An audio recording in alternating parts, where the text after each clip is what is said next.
Kalau yang menurut saya yang paling berat itu di UK-nya, Bu, itu. Nggih. UK-nya, Nggih. terus ya UP juga, cuma yang paling menyita tenaga pikiran di UK-nya itu. Iya, memang. Saya sampai tengah malam baru ngirim. Dengan waktu dua hari dikasih waktu untuk UGIN itu baru. Nah ya portofolionya aja Tengah malam. banyak lah ini Pak nih, portofolio Atau ada ya, 4 poin. saya yang portofolio yang apa? Publikasi ilmiah enggak saya isi, Bu. Yang lain alhamdulillah waktu itu diberi kesempatan dibuka lagi, Bu. Jadi setelah ada batasnya terus lot 1 atau 2 hari itu dibuka untuk memperbaiki. Alhamdulillah itu saya isi. Jadi ada 4 itu saya isi Portofolio. 3 cuma 3. Nggih, portofolio. Alhamdulillah.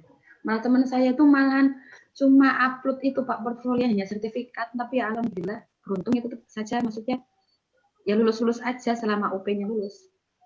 Padahal saya memikirkan bikin publikasi ilmiah, karya apa kayak misalnya modul dan sebagainya itu ya mumet itu. Nggih. Soalnya kalau Ini disambi-sambi itu yang susah. iya, nggih harus umpamanya jenengan kan nggih Pak, produktif kan lebih banyak kegiatan dibandingkan saya. Saya malah ke ini, Bu, ke kurikulumnya. Saya kan jadi staf kurikulum. Nah, itu malah ternyata waktu saya terbuang di situ untuk menyelesaikan administrasi itu. Jadi untuk ke mana? Ke siswanya malah kurang saya itu. Jadi ya ini untuk tambah pengetahuan saya ikut diklat online seperti ini, Bu, untuk bagaimana sih untuk maaf Bapak Ibu. Oke. Ya. Oke. Oke. Monggo. Masih ngobrol. Ini tadi Pak Mustafa, Mustafa sudah join ya? Iya, Pak Mustafa ya, sudah mungkin join. Mustafa bisa on kamera. Iya.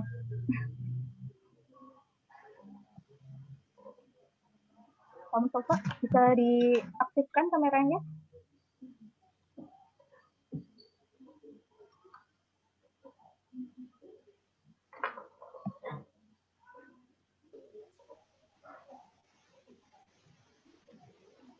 Bentar, Bu.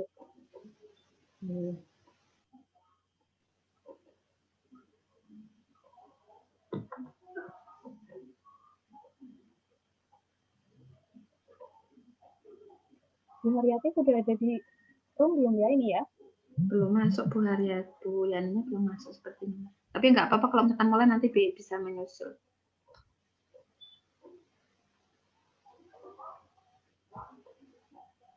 Kamu Mustafa mana? Kamu Mustafa bisa di on kan kamera dan juga mic-nya?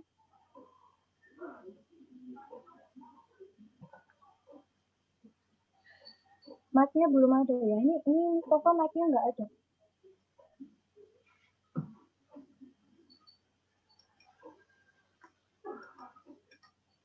Cek. Apakah sudah terdengar? Sudah Mas. Iya, sudah terdengar. Oh ya, terima kasih. Saya join 2 karena komputer saya nggak bisa ceknya, nggak bisa. Oke. Ya, nggak apa-apa. Ini apakah sudah bisa dimulai atau masih menunggu? Bagaimana Bu Nanik? Boleh Mbak. Ditunggu Bu Yani. Iya. 2 atau 3 menit gitu, Bu. Oh nggih, oh ya, sebentar. Ini saya coba hubungi dulu. Nggih.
kemungkinan Bu Yani ini masih sakit apa ya Bu tadi ya konfirmasinya karena kurang enak badan gitu.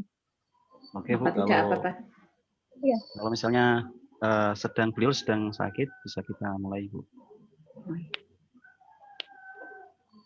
Oke, kita mulai saja ya Bu. Oke. Iya. Assalamualaikum warahmatullahi wabarakatuh. Waalaikumsalam. Assalamualaikum warahmatullahi wabarakatuh. Terima kasih untuk Bapak Ibu dan juga Ananda yang sudah bergabung dalam CP batch 8. Jadi ini kelompoknya ada 2, kelompok 4 dan juga kelompok 6. Untuk hari ini akan ada presenter kita yaitu Bu Nani Sidianti dari SMK Negeri 1 Wadas Lintang yang akan mempresentasikan nanti judulnya mengenai mengelola apa Bu Nani? Mengelola mood dengan hobi. Ya maaf, mengelola mood dengan hobi.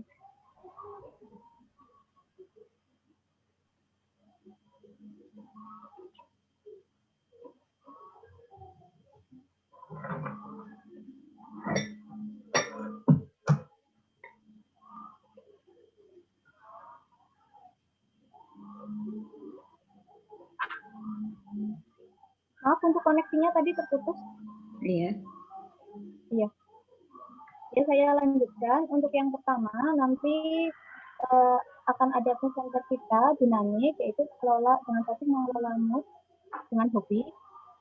Nanti akan ada sesi tanya jawab dan akan dimoderatori oleh Bapak Kamal dari Politeknik Elektronik Negeri Surabaya ya. Sebelumnya saya akan bacakan dulu profil dari Bu Nani Sidianti. Jadi Bu Nani lahir Wonosobo 26 Februari. Berarti besok ya Bu, 1986. Oh iya. Iya. Untuk ulang tahun berarti Bu Nani. Iya, pas besok. Iya. Asli warga Indonesia ya, untuk agamanya Islam. Lalu untuk pengalamannya, ini Bu Nani adalah guru bahasa Inggris. Dulu sempat mengajar di SMP Satap 10 Wadas Lintang dari tahun 2009 sampai 2011. Lalu untuk saat ini guru bahasa Inggris di SMK Negeri 1 Wadas Lintang sejak 2011 sampai dengan sekarang.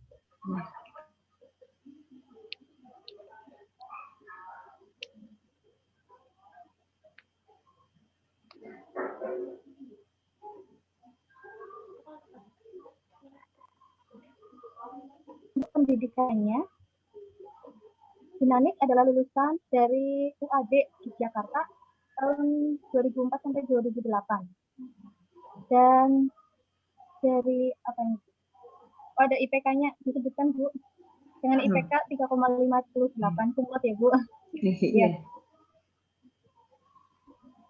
Untuk para peserta silahkan yang bisa mengaktifkan kamera bisa diaktifkan.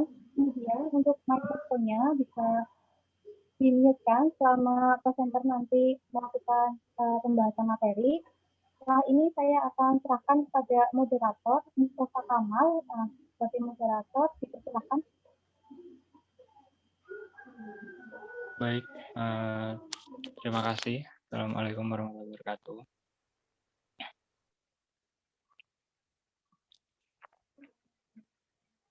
Jadi perkenalkan, saya Mustafa Saiful Kamal. Nanti susunan acaranya sebagai berikut. Ibu Nani menyampaikan materi, kemudian dilanjutkan dengan sesi tanya jawab.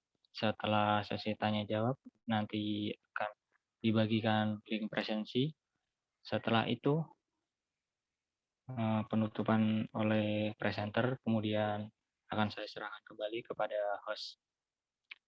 Baik, mari kita mulai dengan berdoa terlebih dahulu dengan kepercayaan masing-masing. Semoga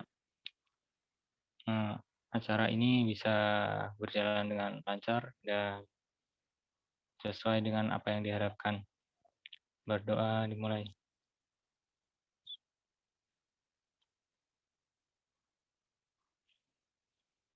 Selesai. Selanjutnya akan saya teruskan kepada Ibu Nani sebagai presenter untuk menyampaikan materinya.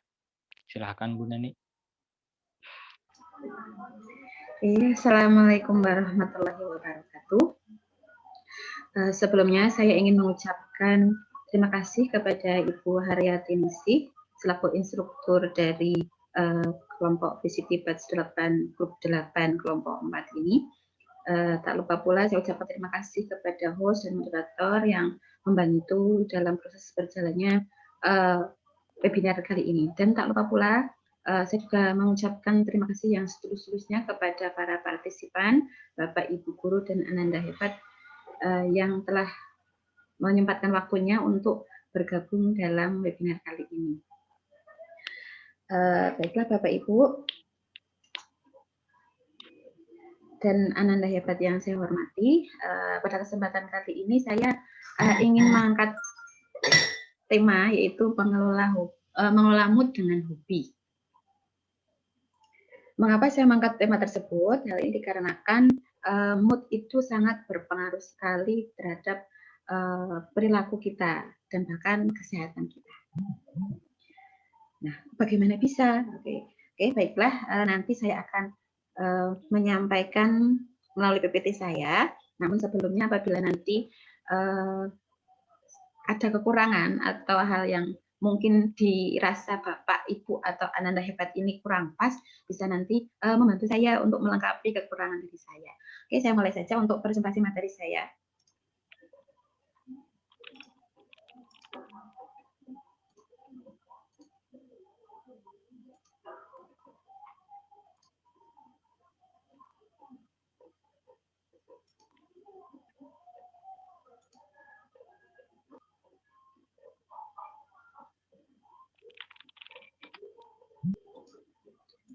Oke, saya mengambil judul atau tema kita menyampaikan lebih jauh. Di sini saya akan menampilkan beberapa gambar.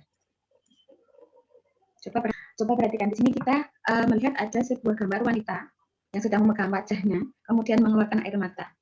Kira-kira apa yang sedang dirasakan wanita ini? Apakah biasanya dimunculkan saat seorang itu sedang bersedih, terluka, atau sedang mendapatkan suatu tekanan? Oke.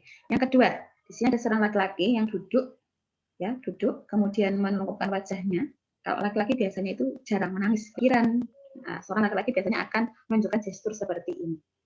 Kemudian gambar yang ketiga, di sini ada seorang wanita sedang berada di depan PC-nya, laptopnya, dengan di belakang background yang sedang melanda dia. Entah keluarganya, entah pekerjaannya, dan lain-lain. Jadi dapat kita simpulkan dari beberapa gambar ini bahwa mood itu akan mengganggu konsentrasi kita, akan mengganggu pikiran kita, dan nanti dampaknya akan mungkin tidak baik bagi diri kita ataupun orang lain yang berada di sekitar kita. Oke, lanjut. Kenapa? Karena dengan kita stres ya, apabila kita punya tidak bagus, misalkan kita stres, itu akan berpengaruh kepada perilaku kita. Oke, di sini dikutip dari Shape Matthew Zawadsky, PhD, seorang asisten dosen psikologi di California University. Detak jantung menjadi lebih tinggi, tekanan darah dan kadar hormon juga. Karena kita tahu apabila detak jantung menjadi lebih tinggi, tekanan darah tinggi, kadar hormon jadi ikut meningkat, itu akan sangat berpengaruh tidak bagus bagi tubuh kita. Dan imbasnya akan berpengaruh kepada bermunculannya berbagai macam penyakit. Selanjutnya, pakar kesehatan menyebut bahwa stres berlebihan adalah silent killer yang bisa menyebabkan kematian lebih dini, baik itu karena penyakit. Dapat kita simpulkan ya bahwa dengan kita moodnya tidak baik, tidak bagus, selain akan berdampak pada kesehatan, juga berdampak juga pada psikis kita, ya, sehingga bisa menyampaikan naudzubillah bunuh diri. Selanjutnya, nah untuk dampak penyakit yang ditimbulkan dari stres atau mood yang tidak bagus apabila berkepanjangan. Oke, yang pertama adalah sakit kepala. Anda mungkin kalau misalkan sedang berpikir mendetil, misalkan sedang memikirkan kok saya punya utang ya misalnya, atau mungkin kebiasaan kita yang kita lakukan kemudian kita tidak melakukan lagi, karena sudah menjadi kebiasaan, biasanya itu akan menimbulkan pening, sakit kepala. Kalau berkepanjangan itu tidak bagus untuk badan kita. Selanjutnya diabetes. Diabetes sebenarnya itu kalau kita tahu informasinya bahwa diabetes itu ditimbulkan karena makan manis-manis. sebenarnya tidak hanya itu ya, untuk diabetes itu justru yang mendorong adanya penyakit diabetes itu 80% itu dari pikiran. Ya. Jadi bukan makanan, tapi pikiran. Kemudian yang ketiga adalah tekanan darah tinggi, seperti yang disebutkan tadi oleh Pak siapa tadi dari peneliti ya, dari Hazard. Kemudian yang keempat adalah gangguan tidur. Apabila pikiran kita sedang tidak bagus, ya, misalnya kita sedang memikirkan pekerjaan atau keluarga dan sebagainya, yang kita merasa itu berat, itu akan mengganggu kualitas tidur kita, ya. Dan itu apabila lebih dari sehari, 2 hari, 3 hari, itu akan berdampak. Pernyataan sebelumnya bahwa stres, ya, itu akan meningkatkan detak jantung, tekanan darah tinggi. Nah, nanti jadinya apa? Jadinya adalah stroke. Kemudian obesitas. Nah, untuk obesitas ini biasanya kalau orang stres, biasanya larinya ke makanan. Ya atau tidak? Misalnya, saya stres, kemudian saya pergilah ke warung bakso, saya makan bakso dengan saus, dengan kecap, dengan sambal kir, besar es teh yang manis. Nah, itu kalau misalkan kita sering makan seperti itu, nanti lama-lama menjadi obesitas. Kemudian selanjutnya asma, itu efek dari keluhan-keluhan penyakit tadi. Kemudian depresi, nah ini penyakit psikis yang timbul dikarenakan mood yang tidak bagus akan menjadikan depresi. Selanjutnya penuaan dini. Penuaan dini karena mungkin tadi sisisan kulit jadi kelihatan lebih tua daripada usianya karena sering begadang, kurang tidur. Selanjutnya mudah terinfeksi karena kurang tidur, maka daya tahan tubuh juga akan melemah dan sehingga banyak penyakit yang masuk ke dalam tubuh. Selanjutnya disfungsi seksual, itu bagi yang sudah menikah ya. Kemudian penyakit jantung, asam lambung, dan yang terakhir adalah Alzheimer. Itu diantaranya banyak sekali penyakit yang ditimbulkan hanya karena kita mengalami stres atau mood yang tidak bagus apabila berkepanjangan. Oke, nah lalu bagaimana kita menyikapi stres kita? Yaitu salah satunya adalah dengan melakukan hobi. Di mana kita tahu hobi merupakan kegemaran, kesenangan yang kita lakukan saat waktu luang di luar pekerjaan. Nah, itu dengan hobi kita harapkan dapat mengurangi tingkat stres kita karena kita melakukan dengan senang hati. Nah, apakah manfaatnya? Yang pertama adalah memberikan waktu bersantai ya. Jadi di sela-sela pekerjaan kita melakukan hobi kita akan memberikan rasa santai. Kita lihat di sini ada gambar orang wanita sedang memandang pemandangan di luar tempat tinggalnya. Dan dia akan merasa relaksasi. Nah, dengan relaksasi ini dia akan mengendorkan saraf-saraf yang tegang dan jadinya mengurangi stres. Kemudian yang kedua, yaitu hobi bisa mengubah stres menjadi berfaedah. Ini contohnya yaitu membuat sulaman. Misalkan ada yang memiliki hobi memasak, maka dengan masakannya itu dia bisa mungkin mengkomersilkan hasil masakannya, atau yang membuat baju bisa menjual bajunya. Nah, jadi hobi-hobi kita tersebut selain akan memberikan kita relaksasi juga akan memberikan manfaat faedah, yaitu kita menjadi mendapatkan penghasilan.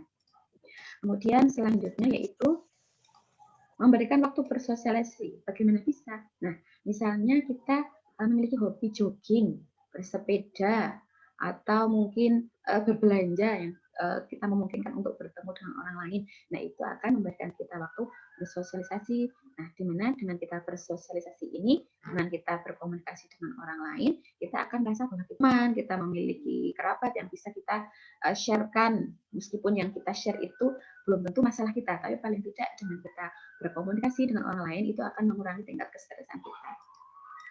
Selanjutnya yaitu memberikan kepuasan dan kebebasan. Ya, dengan kita melakukan hobi, kita akan merasa senang, merasa puas dengan kegiatan, dengan manfaat yang kita dapatkan dari kesenangan yang kita lakukan. Asalkan hobi tersebut adalah dalam konteksnya kegiatan yang positif.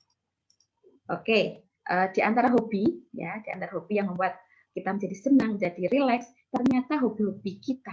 Ya, yang pertama adalah baking atau memanggang. Bagi yang hobinya memasak, membuat kue, nah ini sangat tepat sekali ini. Selain kita senang membuat masakan, dari aroma masakan yang membuat kita rileks, kemudian menghasilkan produk yang lezat bisa kita sharekan ke orang lain atau bahkan kita jual hasil bakingan kita, atau selama proses pembakingan, pembuatan, kita bisa share di akun YouTube kita. Selain kita memberikan manfaat ke orang lain juga, kalau subscribernya banyak, kita juga akan mendapatkan kompensasi dari iklan yang ada di YouTube.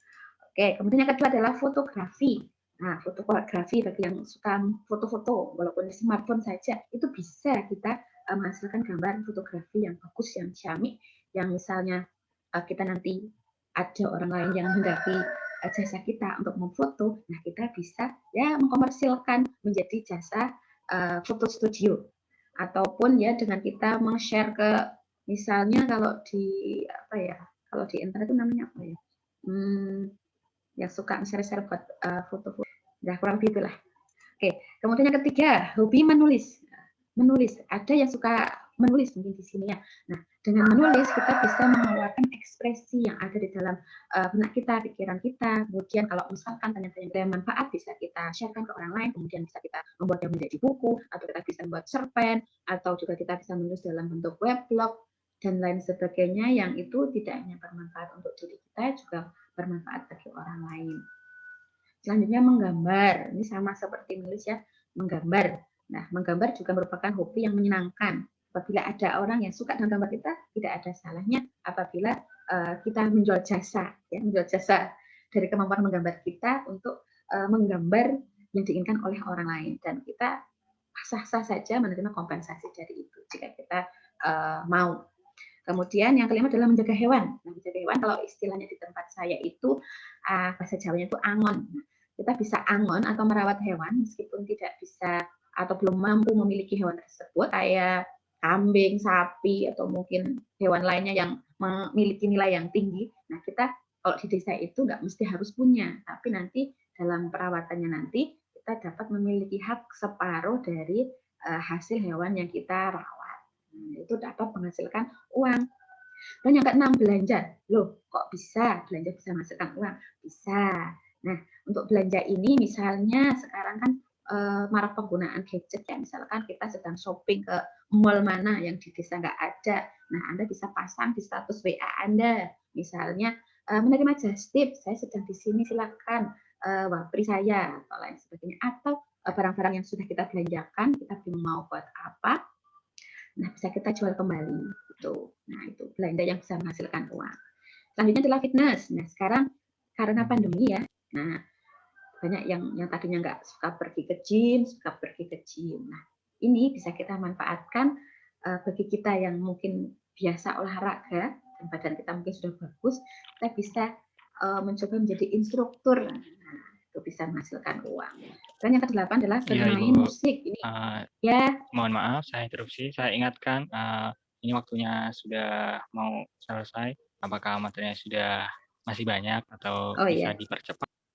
Oh ya, oke. Ya Mas, terima kasih untuk pengingatnya. Oke, sudah hampir selesai nih, sebentar. Oke, yang ke-9 adalah bermain video game, 10 adalah makan, ke-11 menjahit, dan 12 adalah berjalan-jalan. Jadi di sini ada 12 macam hobi yang dapat menghasilkan uang. Oke, saya rasa cukup karena sudah diingatkan oleh moderator. Saya rasa untuk materi hari ini saya cukupkan sekian. Terima kasih. Kurang lebihnya saya mohon maaf. Kekurangan semata-mata itu berasal dari saya. Terima kasih. Saya akhiri. Assalamualaikum warahmatullahi wabarakatuh. Waalaikumsalam warahmatullahi wabarakatuh. Selanjutnya adalah sesi tanya jawab.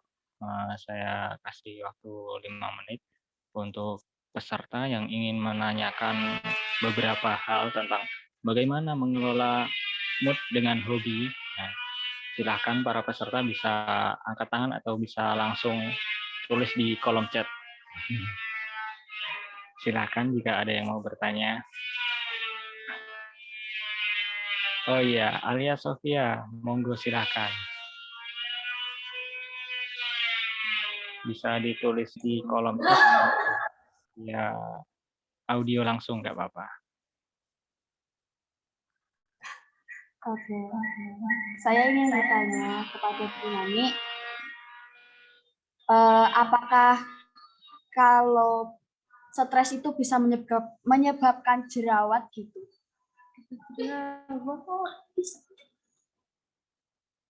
Oke, itu aja Bu pertanyaannya.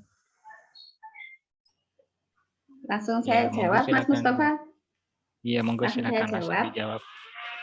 Oh iya. Oke, terima kasih pertanyaannya Mbak Alia. Saya akan mencoba menjawab. Jadi tadi sebelum saya menyampaikan dampak dan sebagainya itu tadi di PowerPoint saya sudah disebutkan bahwa dengan kita stres kemudian tidak bagus itu akan mengakibatkan detak jantung berdetak lebih kencang, tekanan darah tinggi dan menyebabkan hormonnya tidak normal. Nah, jerawat itu salah satunya dikarenakan karena kadar hormon yang tidak normal, jadinya muncullah yang namanya jerawat. Nah, jadi stres sangat mungkin sekali menimbulkan yang namanya jerawat. Jadi Mbak Alia jangan stres-stres agar jerawatnya tidak muncul ya. Iya, baik Ibu. Apakah jawabannya bisa mewakili Mbak Alia? Iya, terima kasih Bu Nani. Iya. Sama-sama Apakah Mbak ada Alia. pertanyaan yang lain dari peserta yang lain? Monggo silakan. Masih ada 1 menit untuk waktu sesi tanya jawabnya.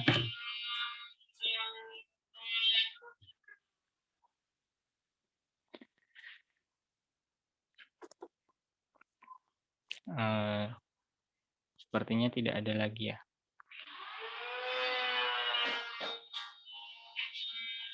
Kalau tidak ada, saya mau nanya Bu, gini.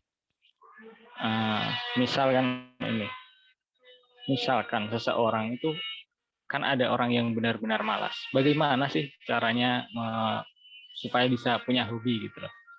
Bagaimana gitu? Ya mungkin dengan malasnya itu adalah hobinya ya Mas. Oh, bercanda. Bercanda.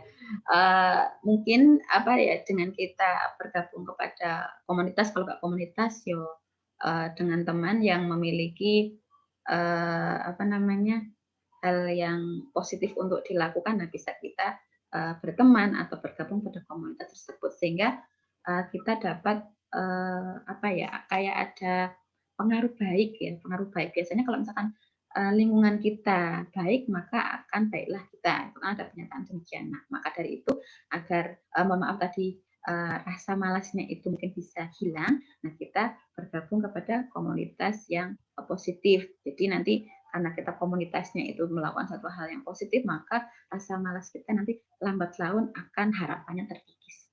Demikian Mas Mustafa. Ya, baik Ibu, terima kasih. Sepertinya sudah tidak ada yang mau bertanya lagi. Jadi sesi tanya jawab ini saya akhiri. Selanjutnya saya kembalikan kepada host. Baik, terima kasih Bu Biasa dan juga Mas Mustafa sudah membantu kami menjadi moderator. Mungkin sebelum saya tutup, dari instruktur Bu Haryanti apakah masih di room? Ya, masih Bu. Sudah cukup. Ya, Iya. apakah ya. Katanya mau dilanjutkan ke sesi 2 ya, Bu ya? Iya, ini untuk sesi 2 linknya beda, Bu. Oh, Atau iya. Berarti menggunakan ini Zoom ini live nanti dulu ya, Bu ya? reportnya ini ya, Bu. Iya. Iya.